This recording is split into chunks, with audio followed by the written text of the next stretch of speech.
Ini adalah sebuah legenda, yang mungkin tak semua orang yang berkunjung ke sana mengetahuinya. Sebuah legenda turun-temurun, yang kita dapatkan langsung dari generasi ke-19 keturunannya. Sebuah legenda tentang kampung di atas awan bernama Wairebo, atau tepatnya, sebuah legenda tentang seorang pria, yang berasal dari Tanah Minang, bernama Maro. Tanah Minang, tapi bukankah Wairebo itu terletak di Manggarai, Flores? Pada suatu hari, di Tanah Minangkabau yang subur, tersebutlah seorang pemuda tampan, pintar, dan karismatik yang bernama Maro. Maro yang saat itu sedang mencari jati diri, mempunyai sebuah hobi yang cukup keren di masanya, yaitu melakukan taruhan adu kerbau. Sebuah hobi yang katanya kalau kalah berarti dosa, namun kalau menang, ia bersyukur. Di pertarungan terakhirnya, dikisahkan bahwa kerbau milik Maro memenangi pertandingan dengan menang, setelah membuat kerbau milik lawannya tersungkur mencium tanah. Lawan yang kalah ternyata tak terima, dia menuduh Maro bermain curang, dan setelah mendapat dukungan dari orang-orang sekampung, dia mengancam akan membunuh Maro. Maro yang terdesak, kemudian memutuskan untuk melakukan sebuah hal yang biasa dilakukan pemuda Minang, yang beranjak dewasa, merantau, dan mungkin saja berencana mendirikan rumah makan Padang, di daerah tujuannya.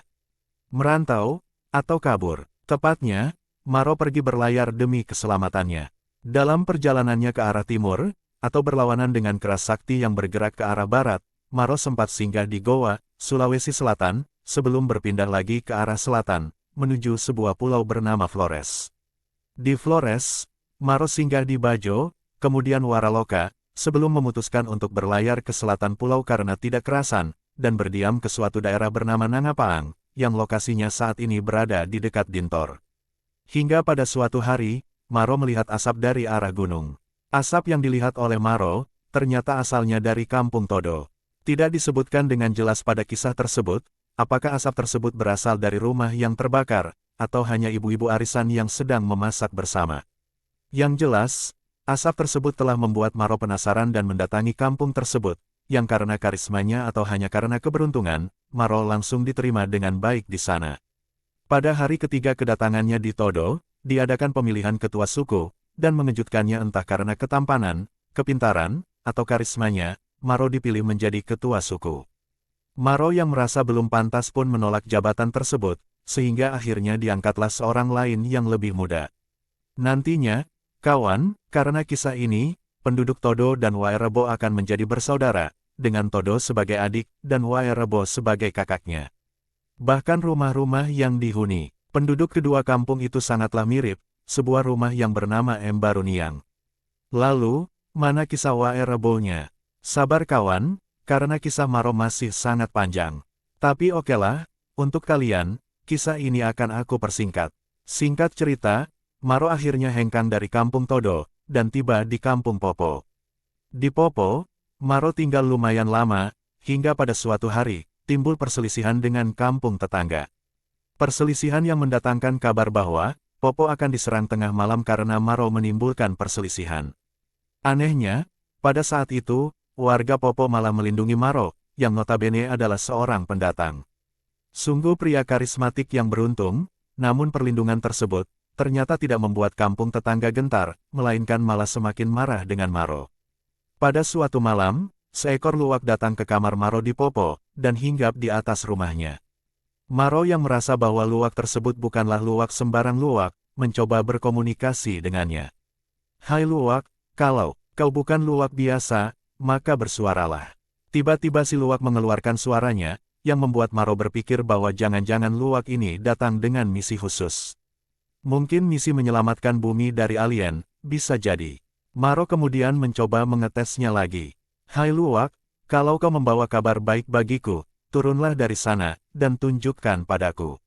Ajaib, tiba-tiba si luwak turun dari tempatnya, dan dengan suaranya, dia mengajak Maro untuk segera kabur dari Popo.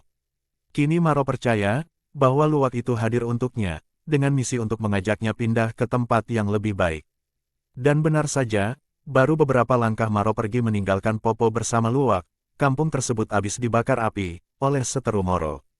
Berikutnya, luwak menuntun Maro untuk pergi ke kampung Modo, dan menetap di sana. Namun ternyata, di sana Maro berulah lagi. Diceritakan, bahwa di sana, Maro dengan segenap kepintaran dan karismanya, ingin menguasai penduduk Modo. Beruntungnya, Maro sempat menjalin persahabatan dengan seorang pria yang bernama Bimbang. Bimbang adalah warga Modo yang mempercayai Maro sepenuh hati. Pada hari di mana penduduk kampung ingin membunuh Maro, Bimbang mengajak Maro untuk kabur berdua ke arah gunung. Setibanya di gunung, mereka menemukan sebuah persimpangan jalan. Dan sesuai dengan namanya, Bimbang benar-benar bimbang akan memilih jalan yang mana hari itu. Hingga akhirnya diputuskan, Bimbang berbelok ke kiri, sementara Maro berbelok ke arah kanan. Jalur yang dipilih Maro ternyata membawanya ke Kampung Dara, di mana dia menjumpai dua keluarga di sana. Namun, dasar biang onar, di sana Maro berulah lagi, dengan niatan menguasai kedua keluarga itu. Akhirnya, kedua keluarga itu jengah dan justru memilih pergi dari kampungnya, meninggalkan Maro sendirian di sana. Singkat cerita lagi, Maro menjadi kesepian karena ditinggal sendiri. Kasihan, mungkin zodiak Maro adalah Gemini, sehingga harus selalu mendapat perhatian. Kemudian, Maro pun memutuskan untuk berpindah lagi menuju sebuah tempat yang bernama Golodamu. Di sana, Maro berhasil mendapat hasil tanam yang bagus, untuk mencukupi kehidupan sehari-harinya, termasuk mendapat seorang istri yang berasal dari Lembor. Hidup berumah tangga, bukan berarti tanpa masalah. Di Golodamu, Maro justru mendapat kutukan yang teramat berat. Bahwa siapapun keluarga istrinya yang tinggal menginap pada rumah mereka di Golodamu, akan meninggal, sebuah kutukan yang mungkin saja datang karena karma yang diperbuatnya di masa lalu. Tak betah dengan kutukan tersebut, Maro beserta istrinya memutuskan pindah lagi, ke sebuah daerah yang disebut Golopandu. Hingga pada suatu malam penuh bintang, Maro mendapatkan sebuah mimpi yang akan mengubah hidup Maro selamanya. Piria untuk menyampaikan sebuah pesan, Maro, tempat ini tidak cukup besar untukmu.